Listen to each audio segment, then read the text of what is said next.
I know a lot of people are up and down about staffing companies, and yeah, you sometimes you get good people, sometimes you don't. But for us, because we're seasonal, and we don't need somebody like during the main mowing season. It's just my wife and I. We don't really need to have a lot of people just for mowing and weed whacking. But we do spring and fall when we do the cleanups is the huge time that we do need people. It's very hard to hire somebody on your staff full time because when you're off in the winter time or during the down times when you don't need somebody, they need to find other work. And so it's you would always be playing a hiring game in that sense. So using a staffing company where you can just call them up when you need somebody kind of works for us. Welcome to the Landscapers Business Growth Podcast. My name is John Giacotto, and I'm your host. We've got David Bidwell here with us today. Dave is the president of Trimming Edge Lawn Care in Montgomery, Massachusetts. Dave, thank you very much for joining us on the Landscapers Business Growth Podcast. No problem. Thank you. Sure. So tell our listeners a little about Trimming Edge Lawn Care. Give us a rough idea of your size, where you are in business, where you are in, and kind of what you focus on for your business. Yeah, sure. So we started back early 2020, January actually. It was actually a warm winter at that time, so we started back in January. And I came from an IT background, so IT was getting a little stressful, so I was looking to get into something a little less stressful. So my wife and I started landscaping, and we've been primarily doing that ever since. We still do IT stuff in the winter time, but throughout the summer, we strictly do landscaping. So basically, it's just my wife and I that handle it, and we hire 2 to 4 other people on throughout the year that give us a hand working on it, but primarily it's just my wife and I that run the business. Gotcha. Okay. And are you providing mainly lawn care or landscaping or both, or kind of how's that split? So we primarily do lawn care. We do mowing, weed whacking, bush trimming. We do spring and fall cleanups. And let's see, we offer a couple other things like we do mulch. We haul away brush, but we don't get into like doing physical landscaping, like doing sidewalks and stone work or anything like that. We don't get involved in that kind of landscaping, but we do. We don't really even get into installing plants or weeding or anything. We don't get into that. We just strictly do lawn maintenance, is what basically they call it, is maintaining landscaping. Gotcha. Okay. And you mentioned you kind of came from an IT background, and you use that kind of in the winter. So you're in Massachusetts, right? So correct. You have seasonality, like most of us in New England and on the East Coast. Why did you decide not to kind of go the snow route in terms of snow plowing, like a lot of other people in the landscaping and lawn care industry? And was it just because you already had the background in IT and you wanted to keep that going? Or was it like, what made you decide that was a better use of your time in the winter? And do you do it only in the winter, the IT, or you do it year round and kind of are doing both businesses? So I do IT year round. I do have a couple landscaping customers that call me when their computer's down. Yeah. So it's kind of funny. I just get done mowing their lawn. I go in and work on their computer. But yeah, we primarily because we did try the snow removal, and we did that one season. And the reason why we didn't continue with that is, winters have been getting a little unpredictable as far as how much snow you're going to get. You have to carry additional insurance because a lot of insurance companies add that on there because, people might want to sue you for slipping and falling if they don't do your driveway right. So based on how much we were the additional insurance coverage and how much work we actually got through the winter, we decided that it would be more profitable for us to stay in doing IT. My wife does pet care, So she does dog walking, and she's actually getting into grooming right now. So that kind of thing, we seemed like it was a better suit for us for the winter instead of the snow removal. Okay. All right. And when you were, how has your business kind of evolved? So I looked on your LinkedIn profile. It sounds like you started with providing lawn care services to lower income households, and tell me kind of that evolution and kind of where that started and kind of where you've wound up in terms of your business model and what you focus on. Yeah, so the spring of 2020, we started advertising strictly through the newspaper, and we ended up with 20 clients that summer. Um, and we because we do through the newspaper, we got a lot of elderly folks that came on there, and then we had a lot of friends and family that kind of gave word of mouth kind of a thing. So that's how we got some of the younger generation. Um, but it seems like we've been adding like 10 to 15 people per year since then. We're up around 54, 55 people now that we take care of. Um, and primarily, we started off advertising to the lower income people, but now we've picked up businesses. I think we picked up a couple of different businesses we do. One of them's the YMCA we handle now. Um, so it just seems like the more people saw us out there, the more calls we got. So a lot of people saw like the name on our truck and stuff like that. But strictly, the first season was strictly advertising through the newspaper as under the low income. Gotcha. So the newspaper print, right? You don't often hear Yep, of that as, the best way or the place to start with getting leads, but you found it worked very well for you. it did. Right. Like I said, the target audience for the newspaper is kind of towards the older folks. Hmm. Um, so there's not a lot of I don't see a lot of young people buying newspapers Right. anymore. But yeah, we do now. We have our website up, so now we're getting more traffic through our website. So we're kind of getting a mix of all ages now. So, but Gotcha. Okay. Do you have any advice for somebody who's just starting out in their business of how to go get customers? Would you say putting an ad in the newspaper is generally the right approach, or what would knowing what you know now, mhm. 4 years into the business, what would you say? What advice would you give to newer landscaping companies or lawn care companies that are trying to just get established and get out there? Yeah, I would say definitely for the what you get for return, the newspaper is a good option because it's a pretty inexpensive way to advertise, and you get your name in the paper, even if you don't get a lot of calls on it. People see your name and you get name recognition. So I would say that is a good start. And that the next thing I would say is word of mouth is a big one. Hit up like your neighbors and friends and stuff like that. See if they know anybody that needs landscaping or lawn care to get some business cards made up. Have some friends and stuff, hand them out if they know people. Um, and I would say also get an online presence. Try get a website developed. Put a website on there and a Google business listing, and the more traffic the people see, the better. And then the thing is that if you do a website, make sure you have a good SEO presence because that's how people are going to find you.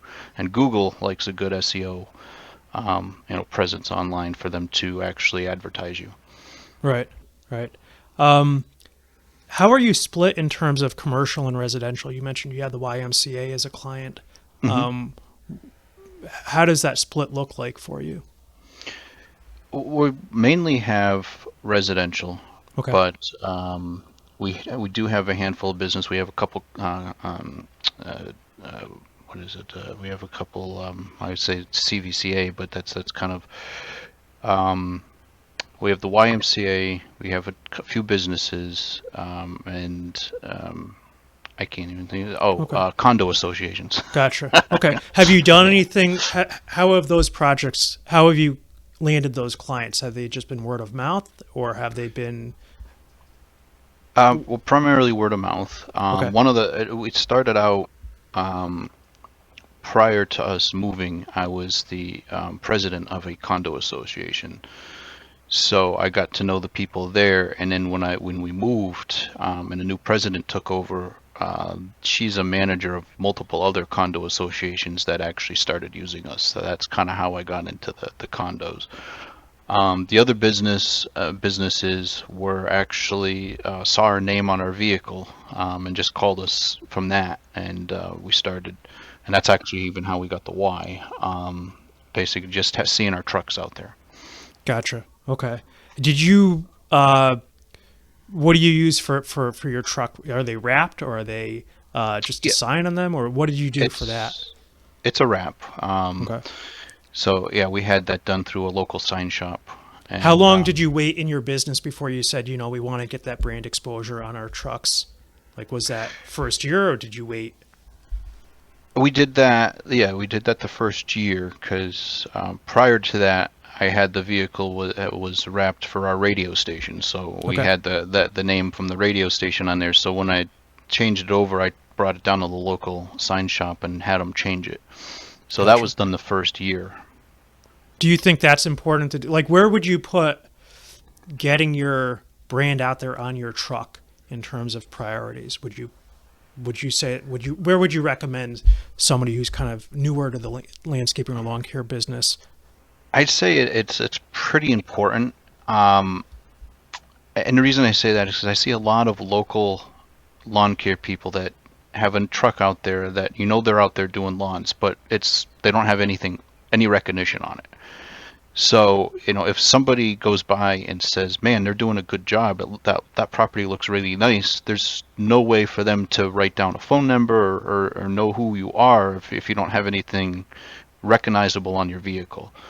And if you don't want to put it on, because a lot of them use their personal vehicles, if you don't want to put it on your personal vehicles, at least put it on like the trailer. Have something on the trailer that you're towing, so they can see it. But I would say it's pretty important because if someone sees that you're doing a good job and they like your work, and they got a landscaper that they've hired that they're not happy with, they might want to, reach out and, compare prices.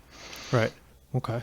Um, you mentioned that you have about 2 to 4 workers that you bring on when Mhm. you're doing the mowing um, and the lawn care type work. How are you? Are these the same people you're using every year? How are you going about finding people to work for you? We have one employee that we hire all the time. The others we're hiring through a staffing company. And the reason for that, I know a lot of people are up and down about staffing companies, and yeah, sometimes you get good people, sometimes you don't. But for us, because we're seasonal, and we don't need somebody like during the main mowing season. It's just my wife and I. We don't really need to have a lot of people just for mowing and weed whacking. But we do spring and fall when we do the cleanups is the huge time that we do need people. It's very hard to hire somebody on your staff full time because when you're off in the wintertime or during the down times when you don't need somebody, they need to find other work. So it's you would always be playing a hiring game in that sense. So using a staffing company where you can just call them up when you need somebody kind of works for us. And Right. then you get to know the kind of guys that they have. So Right. Especially since you're not offering snow plowing, you don't have something in the winter to yep, to use those resources for. correct. Um, so so as far as like your marketing approach is mainly word of mouth. You got some business from uh, the newspaper ad initially, but at Mhm. this point, it's mainly become the website and word of mouth. What are you doing to encourage word of mouth, or do you do anything to encourage clients or customers giving you referrals, or is it more just a organic thing where you do good work and customers think about you and they refer you to others? No, it's funny. I never really thought of that. I've had some like, because because my wife does like some pet care, so Hmm. we've actually some of the dogs and cats that she's taken care of, they've called us for landscaping. So kind of having that mix of business seems to help in some way. Um, but yeah, I thought about maybe doing like a discount program for like spreading the word or something like that. And we do use a software for invoicing that offers that kind of a thing. Like if they refer your link, they get a discount off their next service or something like that. So we're kind of digging into that, but it's not, Okay. hasn't been something that we like really done. And it just seems like uh, it seems like in the lawn care business, there's always if you do a good job, you got people stick with you. And every year, when people retire or somebody gets injured or something like that, there's always someone looking for services. So it seems like you get busy pretty quickly if you do a good job. Right. And is your goal to grow, and or are you trying to just maintain a, like, what is your goal from a business perspective?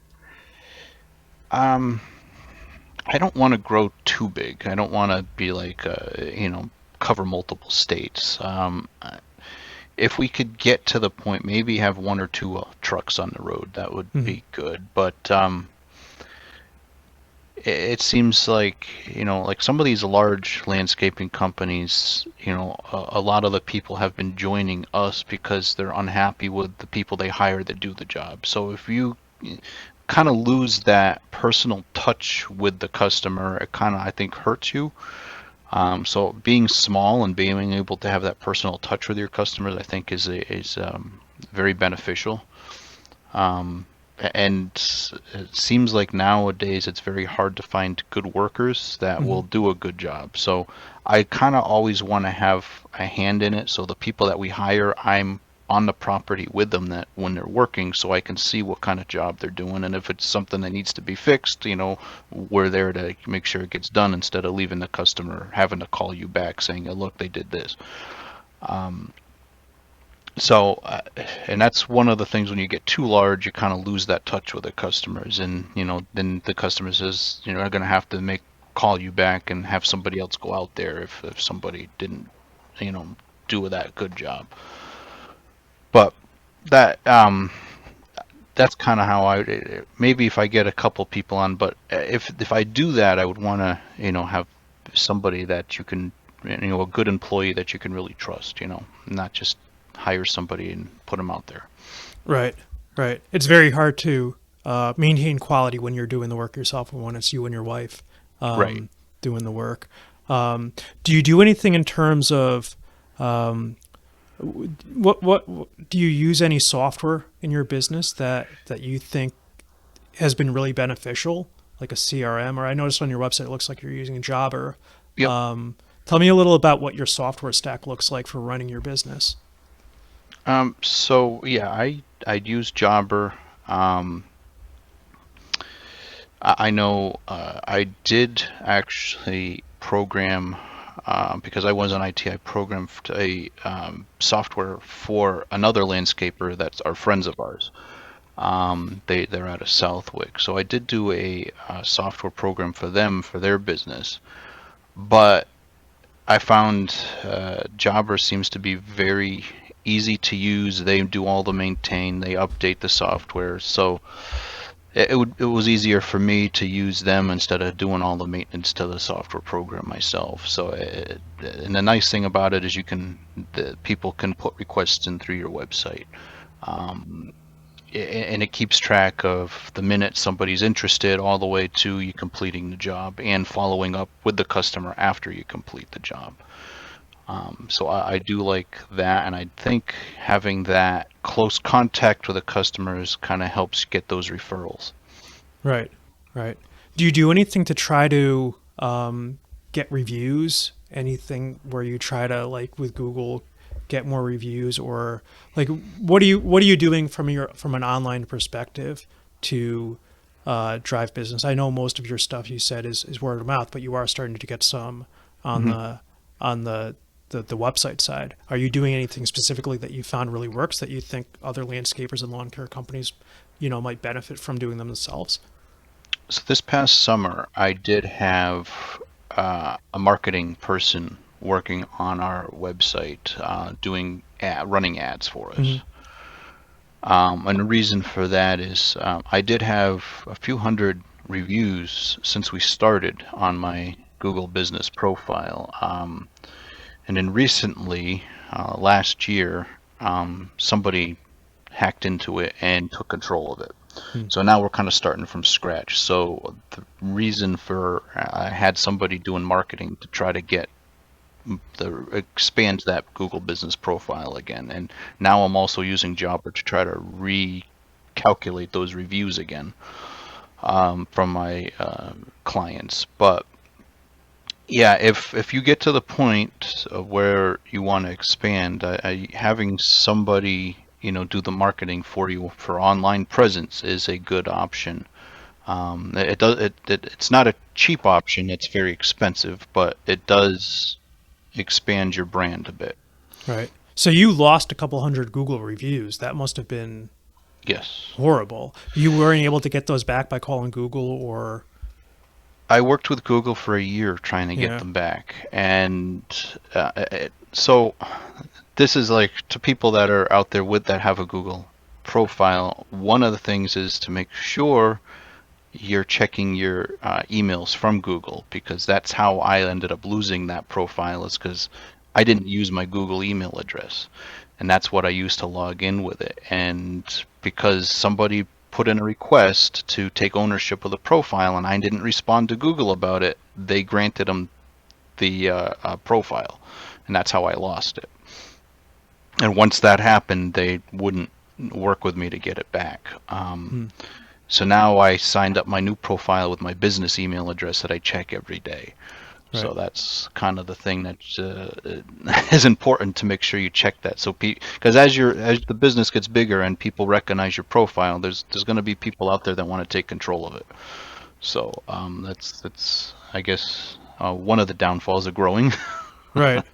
Right. But yeah, you get more people out there that recognize it. But yeah, that's Can you get those back? Like, can you reach out to those customers and get those back somehow? Ask them to leave another review, or you've kind of just lost. I mean, that would be devastating to yeah. be to lose that many Google reviews. And the thing that I've reached out to them, and it's going to take me a year to get them back. I think I will, Yeah. because I don't want to just like hound the customers to do the review. So what I'm doing is through Jobber, every time I complete a job with them, it asks for a review. So I'm hoping that they will repost those reviews as we complete jobs for them, and so we can get the jobs back. So I'm using Jobber to have them ask for the reviews. So. Yeah. And yeah, I would say it would have been more of devastating, like if it was an early on in like when we're just starting up. But because we've already built that client base and we had the work, really it only hurt us getting new customers. Because we were getting a lot of traffic through it, and I noticed that there was a huge slowdown in traffic once those views were taken away. Yeah. So if we were still building a client base, it would have been more devastating. But now that we're kind of near our peak, Yeah. it really didn't hurt us so bad. Gotcha. So what I'm just curious, what I find this fascinating because you're the first person I've talked to that's lost a Google business profile in that specific manner. Hmm. Was the other person that took it over, they kept your phone number and they kept your exact name, or they changed it over and now they're getting the leads for that business? Um, they they didn't change the phone number, so we were still getting calls off of it, but Hmm. they changed the link to the website, so it was bringing them to a different website. Gotcha. So I think they were trying to, it was like a phishing game. They were trying to fish people in and to I see. scam them. So I think it was more of a scam type of thing. Gotcha. But for some reason, Google wouldn't give the profile back to me. But when we kind of showed them what the guy was doing with the profile, they took it down. Hmm. So the profile got taken down, and we opened up a new one. I don't know Gotcha. why they couldn't just give me ownership back. I don't know. Yeah, Google support for the Google Business Profile, they can be kind of hit or miss. Yeah. Um, it's hard. They will talk to you at least, Hmm. but usually it's not a very good conversation, and it's kind of hit or miss how helpful they'll be. So you can get them on the phone, but Yeah, whether I you can did. actually accomplish, I did speak to quite a few people through yeah, Google, and everyone says, "Oh yeah, we'll give it back to you." And then they kept sending me an automated email saying, you won. It was in favor of you. You can get it back. Just do this and this and this." And then they give you all these links to click on, and it just keeps going around in circles. So there was like, it's almost like they said that they were going to give it back to me, but they never fully did. right. So after a year, I'm like, it's not worth fighting them anymore. I just started fresh. So Yeah, and that I mean that is a the fact that you saw that decline, because the way Google Business Profile works, it's all proximity based, right? yep, Um, I don't know if you were using your address or if you were a service area business. Do you know which one a you were? service area, Okay. and that's the Okay. other thing that's really hard with them is if you don't have an exact address on there, there's really nothing for them to verify you're the owner. And that's kind of the thing that they kept telling me. Well, send me a picture of your storefront. Send me a Yeah. picture of, well, I don't have a storefront. We're a service-based business. So that was another thing that was kind of hindering me getting the profile back. So Yeah. um, Right.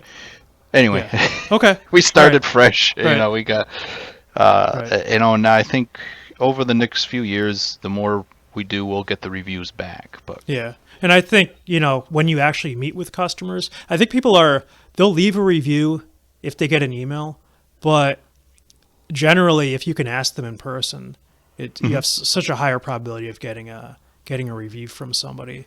Um, you know, if you can give them a reason, say, hey, I'm trying to grow my business or I'm trying to recover some lost reviews, mhm, that goes so much farther to kind of getting people to actually take action. Because most people won't leave a review. I mean, that's the problem with requesting Google reviews is the vast majority won't leave a review. You kind of right. have to, you don't want to hound them, but you have to ask a couple times and um, really work to get reviews a lot of times. I did find if you speak to the customer in person, not necessarily even ask them for a review in person, but if you meet them on the site and you have a conversation with them, they're more apt to leave a review. Then Mhm. we get a lot of customers that will just submit a request on our website. We'll go out there, do the estimate, do the job, never actually even talk to the customer themselves. Those are the people that they never met you face to face. Right. They don't really leave a review. But the ones you meet face to face and talk to, they'll more apt to leave the review. And I think that's another thing that is good for like small business where the owner goes out and meets the customers. Like then you have a large business it's a nationwide business. They never really meet the customer face to face, and um, so I think yeah, when you talk to them and have a personal conversation with them, they're more apt to leave a review for you. Right. Okay. Um, so switching gears, we were talking about your software stack. Are you using AI at all in your business? I know it's a very popular thing Hmm. recently with ChatGPT and all that stuff. I'm just curious, since you're more of you're more on the technical side. Have you used AI at all in proposals or in any of your work, or do you not have a need for, or do you not have a use for that? I thought about it, and I'm very hesitant to do that, even though I'm a computer guy. I'm in Hmm. IT. Yeah. I'm very hesitant to do that because the minute you start doing that, you lose that face-to-face touch with your customers. Right. I do have an auto attendant on my phone system, and the only reason for that is one, it cuts down on yeah, spam calls.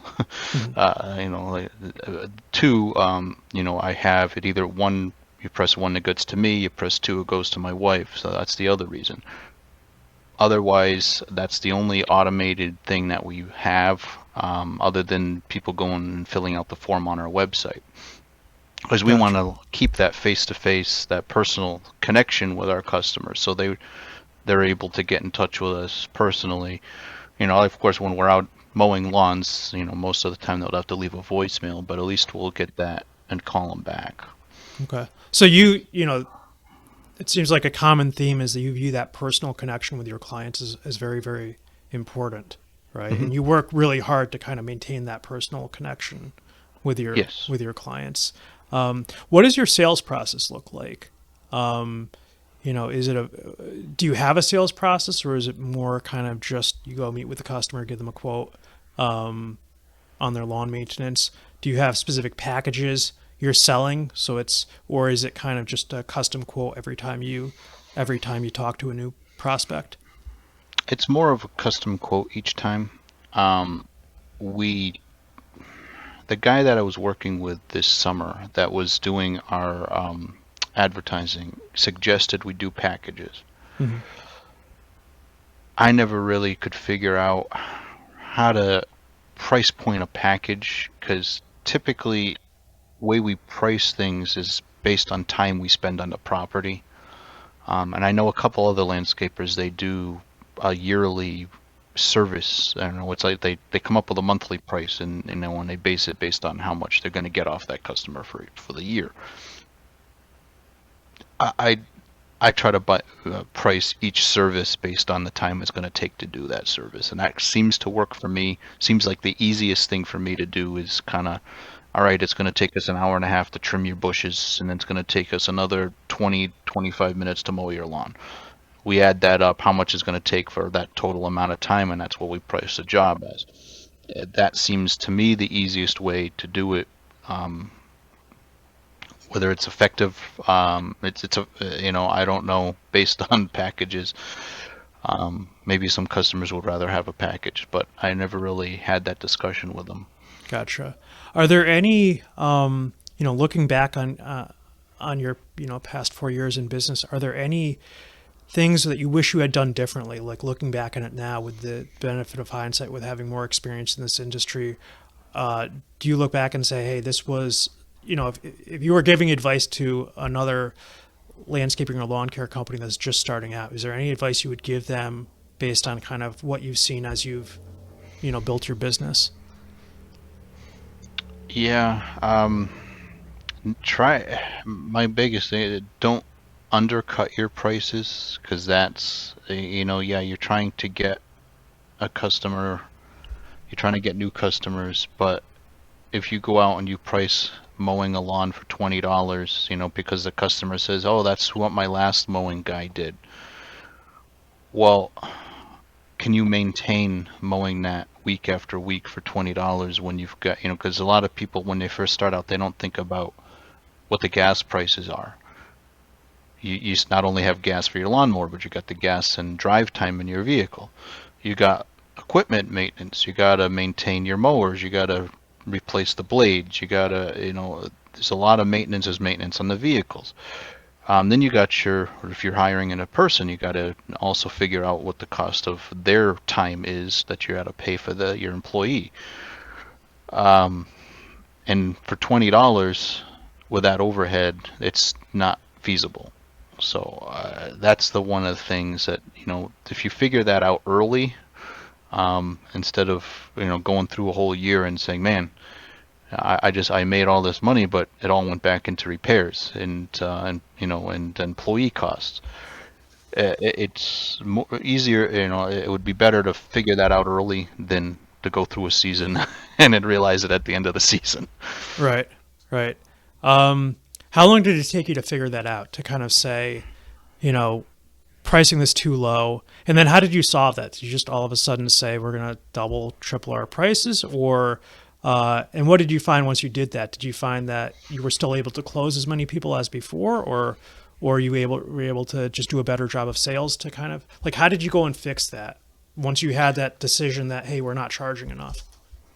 So for me, the big help was, everyone thinks COVID was terrible, but it was definitely terrible. But it was actually a help for us because we started the year that COVID hit, and then they had these government grants and all this stuff like that that happened, for businesses. So that kind of helped us when we undercut ourselves to recover from those losses.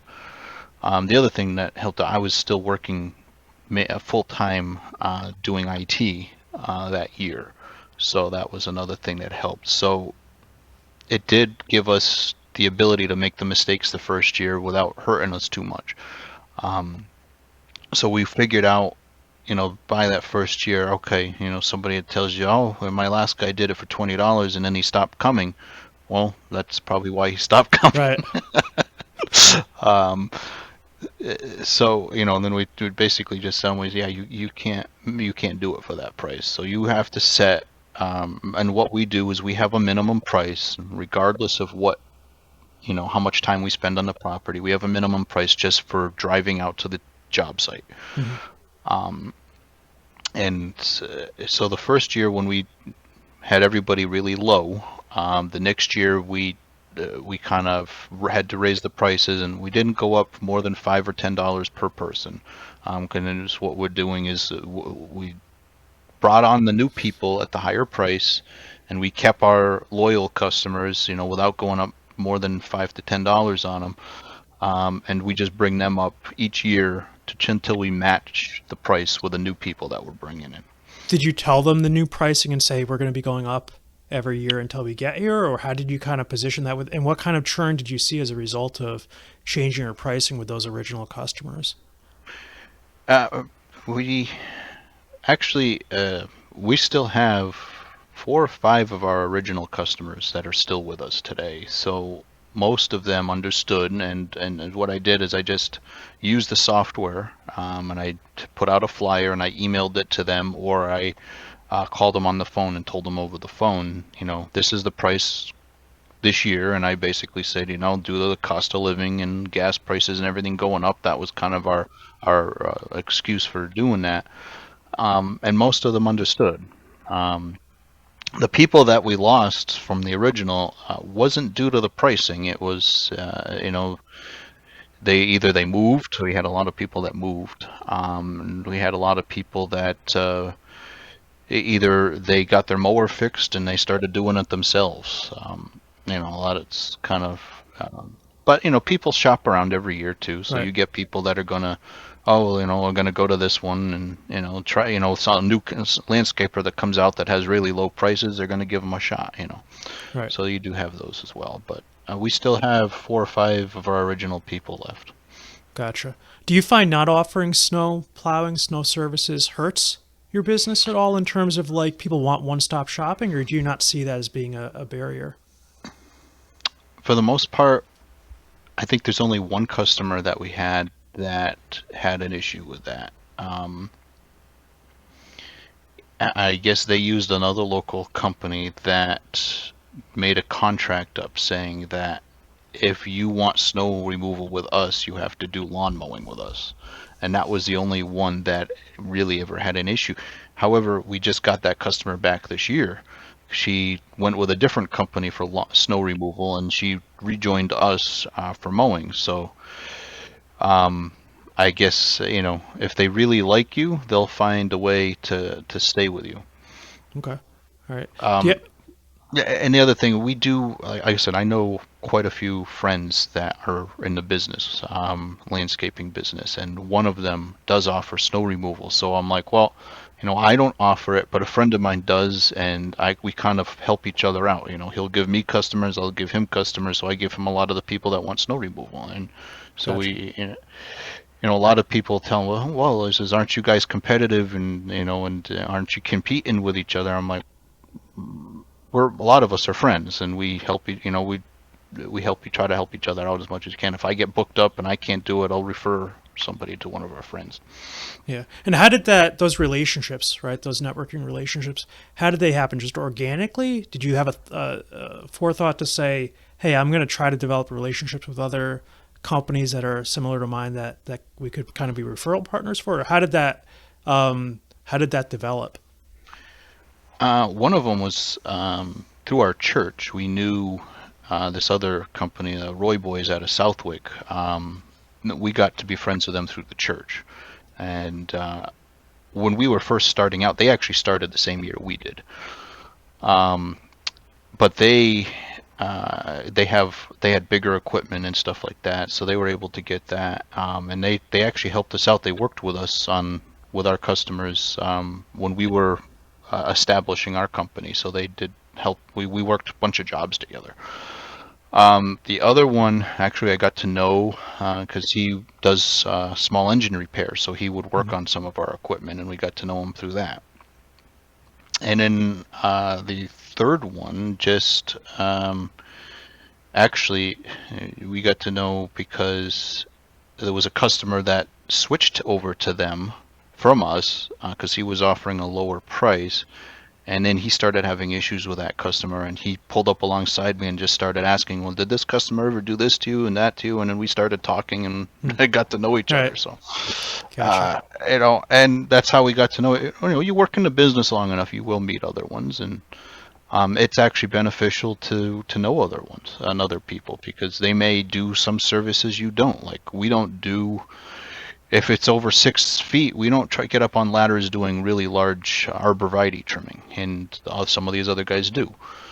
So knowing them it's an either way to talk with customers. Well, I don't do that kind of thing, but this person does, and they're very good. They're friends of ours, Right. and then they do the same thing for you. So it kind of helps you. Gotcha. Makes sense. Well, Dave, I can't thank you enough for coming on my podcast. I think it's been very interesting for our listeners to hear your insight into running a lawn care company. And thank you again. No problem. Thank you.